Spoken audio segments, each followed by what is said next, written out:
Israel dalam bahaya, kekuatan militer Iran, Yordania, Lebanon, dan Yaman berkoalisi.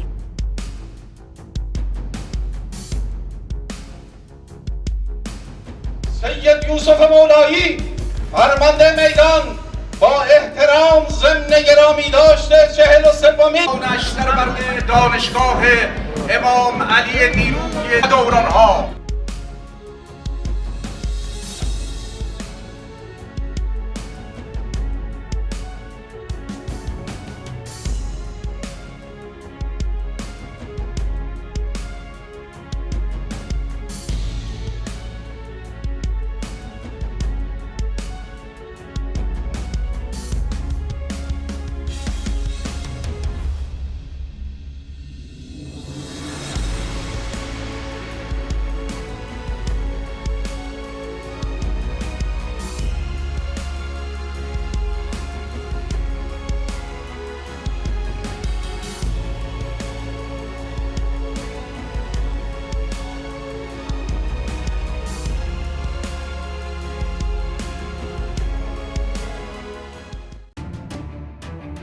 Kekuatan militer sejumlah negara telah mengalami peningkatan signifikan seiring waktu berjalan. Dari sekian banyak, salah satu yang cukup menarik perhatian adalah kawasan Timur Tengah. Terlepas dari statusnya yang mungkin banyak dianggap sebagai wilayah rentan konflik, Timur Tengah terdiri atas negara-negara dengan militer kuat. Misalnya bisa disebutkan seperti Iran, Lebanon, hingga Yordania. Sebagaimana diketahui, masing-masing di antaranya memiliki kekuatan militer mumpuni yang tak bisa diremehkan. Bahkan Israel mengaku bisa menyerah jika digempur oleh kekuatan dari negara-negara ini. Jumlah tentara. Jika 4 negara tersebut berkoalisi, kekuatan itu akan mengumpulkan sekitar 790.000 personel aktif. Iran menjadi penyumbang terbesar dengan jumlah 575.000 tentara, sementara sisanya adalah Yaman 45.000, Yordania 90.000, dan Lebanon 80.000. Selain itu, mereka juga memiliki 415.000 tentara cadangan. Iran kembali menjadi penyumbang terbesar dengan 350.000 personel. Ada juga kumpulan pasukan paramiliter yang bisa dihimpun masing-masing negara jika berkoalisi. Jumlahnya bisa menjadi 550.000 personel. Persenjataan darat. Jika berkoalisi, 4 ini juga bisa mengumpulkan senjata-senjata canggih berupa tank hingga artileri roket. Misalnya tank, mereka bakal memiliki sekitar 6.120 unit dengan Iran sebagai penyumbang terbesarnya. Mereka juga memiliki lebih dari 100.000 kendaraan lapis baja, tepatnya 128.781. Penyumbang terbesarnya adalah Iran dan Yordania. Selain itu, masih ada 1.135 self-propelled artillery dan 2.548 towed artillery hingga lebih dari 1.000 artileri roket. Persenjataan laut. Pada persenjataan laut, jika berkoalisi mereka bisa memiliki 7 kapal fregat, 5 korvet, dan 19 kapal selam. Kemudian ada juga sekitar 85 kapal patroli dan 4 mine warfare. Lalu, persenjataan udara. Sektor udara, gabungan Iran, Lebanon, Yordania, dan Yaman memiliki 316 pesawat tempur.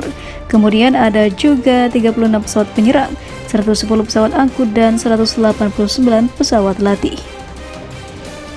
Selain itu, masih ada 16 pesawat misi khusus, 378 helikopter, dan 70 helikopter tipe serang. Itulah kekuatan militer negara seperti Iran, Lebanon, Yaman, dan Yordania. Jika mereka langsung berkoalisi menggempur Israel. Secara keseluruhan, Iran menjadi penyumbang terbesar dari berbagai aspek yang dipilih.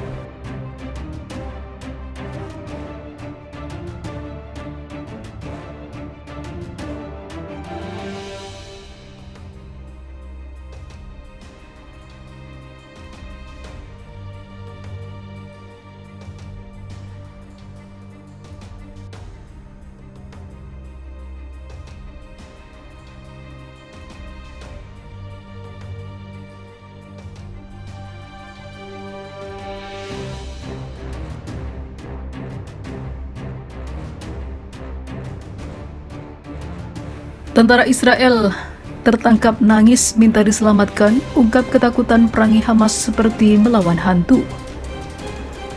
Viral video seorang tentara Israel terlihat menangis saat dirawat.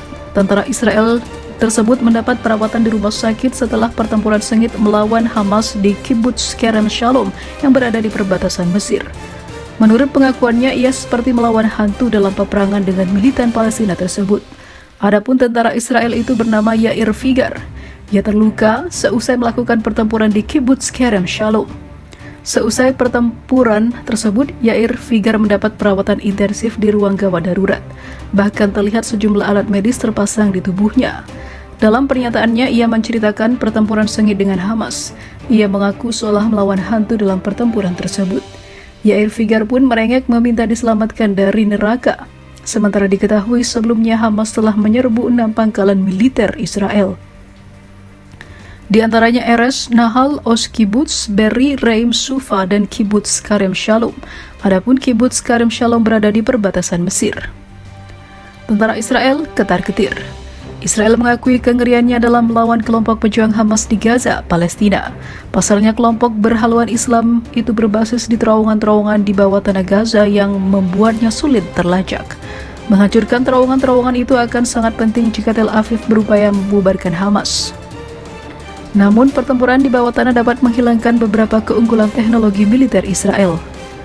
Mantan tentara Israel yang pernah bertempur dalam perang di Gaza, Ariel Barsnetin, menggambarkan pertempuran perkotaan di Gaza Utara sebagai gabungan antara penyergapan, jebakan, tempat persembunyian, dan penembak jitu. Ia mengingat terowongan tersebut memiliki efek yang membingungkan dan tidak nyata, menciptakan titik buta ketika orang-orang bersenjata Hamas muncul entah dari mana untuk menyerang. Bahkan disebut seperti sedang melawan hantu karena tidak dapat dilihat. Sebelumnya, Menteri Pertahanan Israel Yoav Gallant pada hari Jumat mengatakan dia memperkirakan serangan darat akan sulit untuk dilakukan. Ia memperingatkan bahwa akan memakan waktu lama untuk membongkar jaringan terowongan Hamas yang luas itu. Belum jelas berapa sebenarnya panjang terowongan Hamas di Gaza.